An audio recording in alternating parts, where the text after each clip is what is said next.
Ah, there you are. Greetings. Welcome again to the Watering Hole, die Watergat. I'm Peter Warren, and as per usual, we're going to spend some more golden quality time together today around the waters of God's Word, the living waters. Now, Good Friday. Never mind gold and diamonds and copper. If you see my background, there is a hill just outside Jerusalem that is the richest hill on earth. It is named Calvary, in Hebrew, Golgotha, place of the skull. Today, part two of two messages to prepare us, help us prepare, get our head in the game for Good Friday. So many of us have heard this story for such a long time that we just get so used to it. May God help us today and give us fresh insight and new revelation. Let's just open in a word of prayer and ask Him to do just that. Our Father, we thank you for the richest hill on earth and what happened there all those years ago. We thank you, Lord, for the finished work of Christ on the cross. Would you please help us today, Lord? Make it fresh. Renew our first love. Fill us with awe and wonder as we revisit this awesome story of God. Come, Holy Spirit, please take the wheel now. In Jesus' name we pray. So, the richest hill on earth, part two. By way of a short recap, Good Friday can either be a very sad day for you if you are trapped in religion, or if you don't know Jesus as your King and your Savior, or it can be a great Friday of joyful rejoicing if you're a believer and a disciple of Jesus Christ. Now, my friend, are you in a sad Good Friday of circumstances?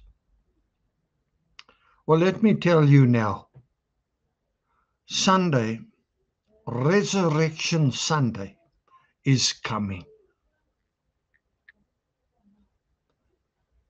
In part one, we looked at the road to Calvary and the crucifixion. Today, we look at the cross. We look at the charge sheet, and we look at the cruel mockery of Jesus. Now, the cross of Calvary, Mark 15 at verse 24. They nailed his hands and feet to the cross. The soldiers divided his clothes amongst themselves by throwing dice. They gambled for them to see who would win them. It was 9 o'clock in the morning when they eventually crucified him. Above his head, they placed a sign with the inscription of the charge against him, his charge sheet, which reads, "This is the King of the Jews." It doesn't read, "He said he is the King of the Jews." It reads, "This is the King of the Jews." Now, all the other gospel writers describe this terrible, gruesome crucifixion in great detail. But Mark simply says they nailed his hands and feet to the cross.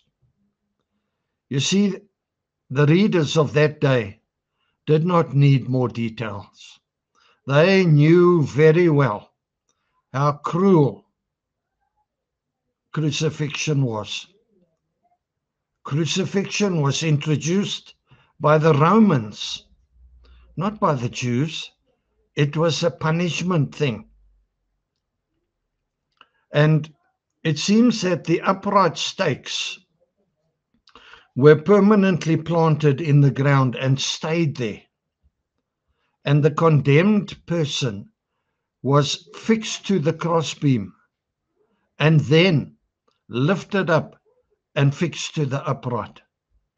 Normally, the crossbeams were just high enough to raise the victim off the ground, but low enough for dogs and jackals and other beasts to tear at the flesh. Come on. When Paul later spoke of the scandal of the cross, or when he said the message of the cross was foolishness to the Greeks, he was not joking. Today, so many people wear the cross as a piece of jewelry. But in the first century, it was an obscenity. It was something disgustingly terrible. It was like a swear word.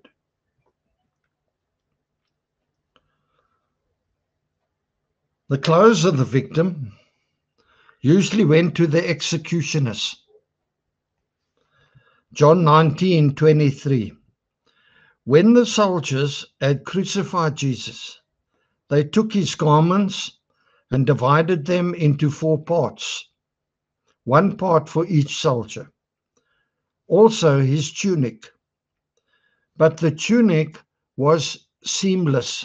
It was woven as one garment, one piece from top to bottom.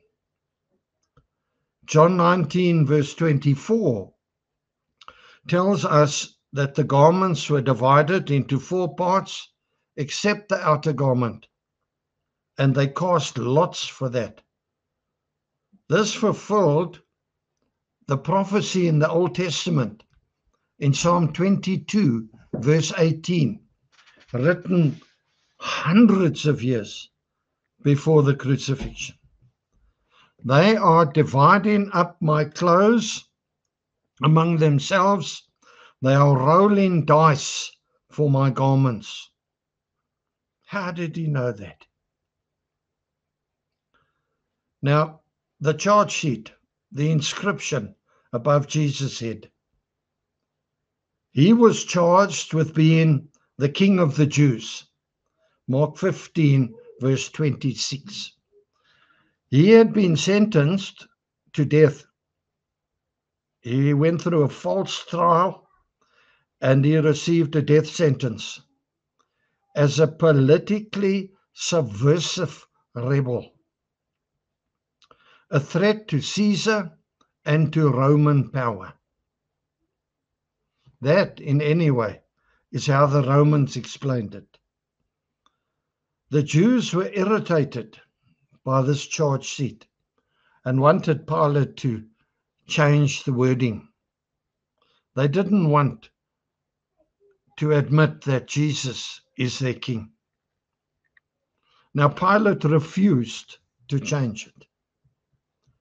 Maybe he just wanted to annoy the Jews some more, but maybe also because he knew that what he had written there was the truth. Now, the charge sheet proclaims to the Jews and to the whole world that Jesus is king. Imagine if we could find that charge sheet now, hidden somewhere in the sand. Wow. As the Son of Man, Jesus will be ruling the world from God's right hand. He is king. The head, once crowned with thorns, now crowned with glory. The crown of the mighty, victorious King. Now, the mockery a cruel mockery of the crucified Christ. Mark 15 from verse 27. With Jesus hanging on the cross, people heaped insults on him. Firstly, the two criminals crucified with him, probably very eager zealots who had taken part in the Barabbas uprising of Mark 15 from verse 7. They mocked him. You see, maybe Barabbas was to have been the one crucified that day, but the people set him free.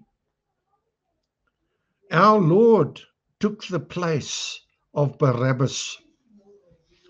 Well, here's something. You are Barabbas. I am Barabbas. Guilty as charged. The wages of sin is death. Jesus took our death that we can have his life.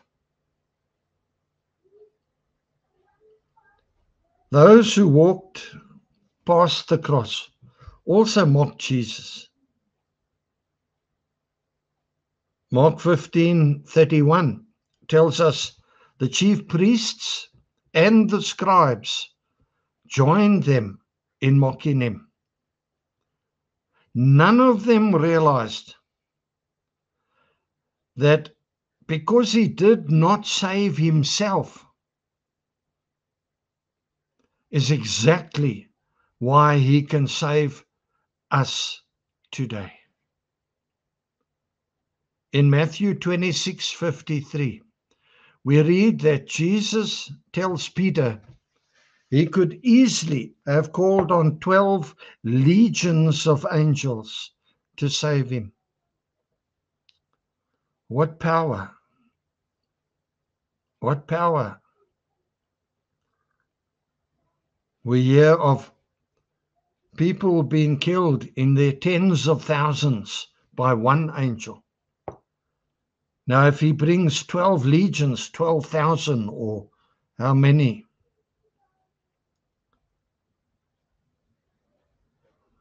That was just hanging in the atmosphere at that time. Would Jesus do it? In the end, he didn't do it. But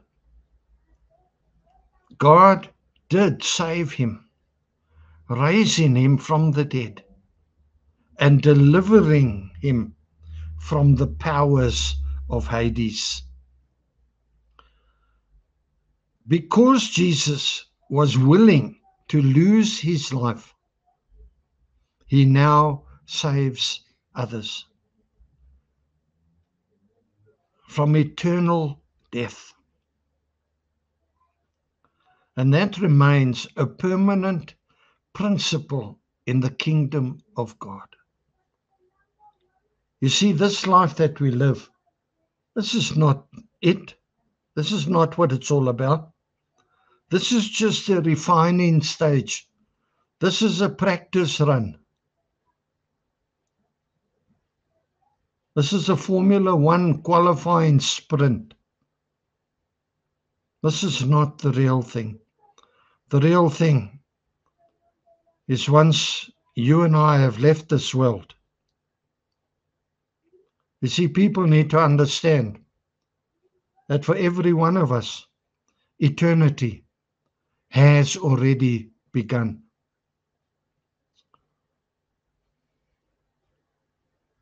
You see, saving ourselves leads to loss, to poverty of soul, to emptiness. But saving others leads to fullness of life, living for those around you to succeed, dying to your own selfish ambitions and desires. Job's life changed the minute he began to pray for his friends. He took his eyes off of himself. Something to learn there. Now, the religious leaders watched Jesus die. They would not believe unless they first saw him come down off the cross. Mark 15, verse 32. Even in Jesus' day, many saw the miracles and still did not believe.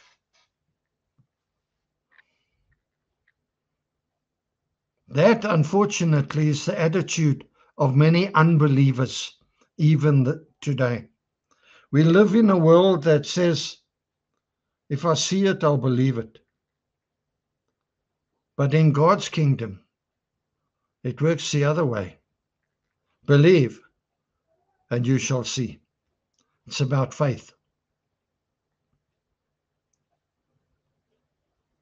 First you believe, and then you will see. Jesus told Martha, the sister of Lazarus, when Lazarus died, that he said to her, if she would believe, she would see the glory of God. Belief comes first. John 11:40. To the doubting Thomas, he said, pardon me, blessed are those who have not seen and yet have believed. And blessed there means to be admired, to be envied.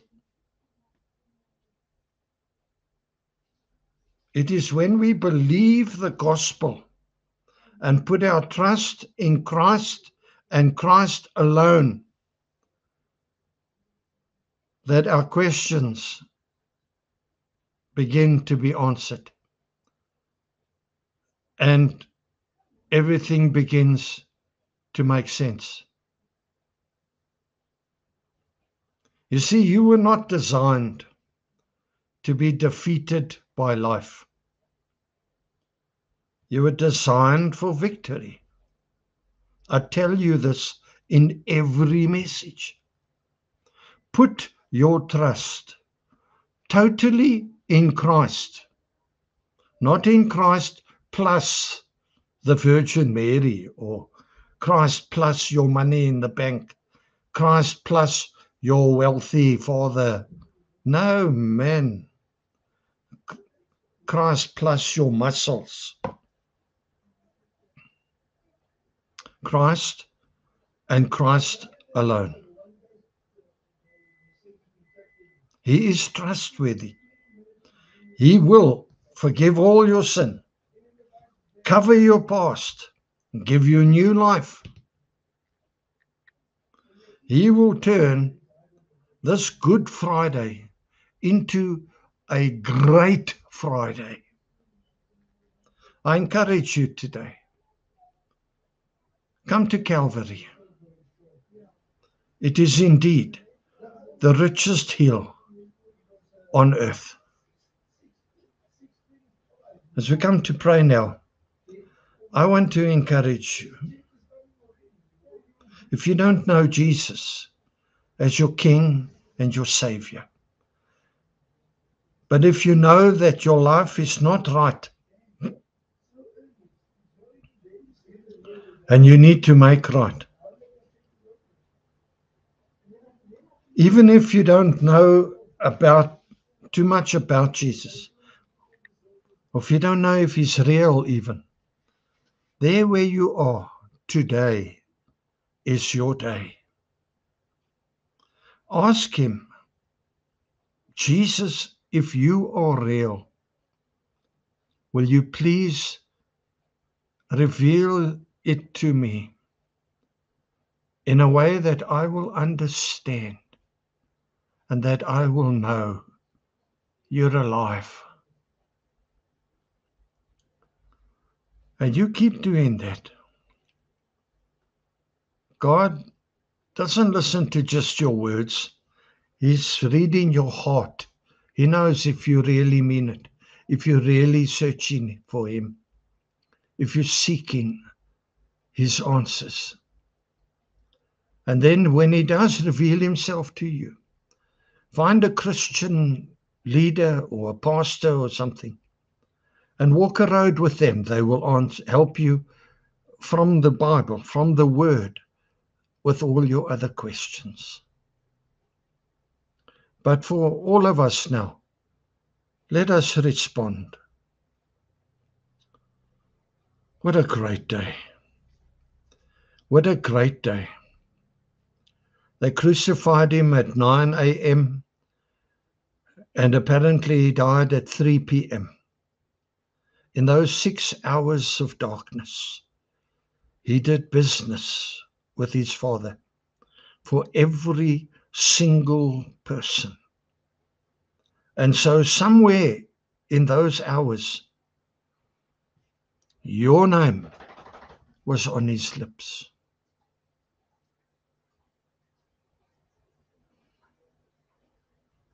Father, forgive Peter, for he knows not what he's doing. Forgive Mark. Forgive Suzette. Forgive Philip. That's amazing. God himself. Let's just pray. Lord, even as in the last message, I am speechless. I haven't got the words to express how thankful I am that while I was still a sinner, while I was still an enemy of God, you took my death that I might have your life. You became a curse that I could live free from curse. We honor you, Jesus, our Lord of Lords, our King of Kings. We thank you, Father, that you so loved the world, that you gave your only begotten Son, Jesus Christ, that those who would believe in him would not perish, but have eternal life. Lord, help those who are struggling to believe today. Help those who don't believe. Your will is that every person should come to a knowledge of the truth and be saved. And your Bible promise is that whosoever calls on the name of the Lord will be saved. Holy Spirit, please touch us today. Work in our hearts on this greatest of Fridays. And thank you, Lord. Resurrection Sunday is just around the corner. A lot can happen in 3 days. Nothing begins unless Alpha Jesus says it begins. And it's not over until Omega Jesus says it's over. I think of those who think it's over, their business, their marriage, their relationships, their ministry, their finances. Jesus, you are the miracle worker. And Resurrection Sunday speaks of life and life in abundance. Life. And so, Lord, prepare our hearts for Resurrection Sunday, we pray. In Jesus' mighty name. Well, that's a lot and all I got with love from me to you. Thank you for spending this golden time with me. If you benefited, please subscribe if you haven't already, and consider passing this message on. Pay it forward. Let's help as many people as possible to live strong and finish strong in the winner's change room. Until we meet again at this waterhole, be richly blessed. I love you, my friend, with the love of the Lord. Enjoy your great Friday.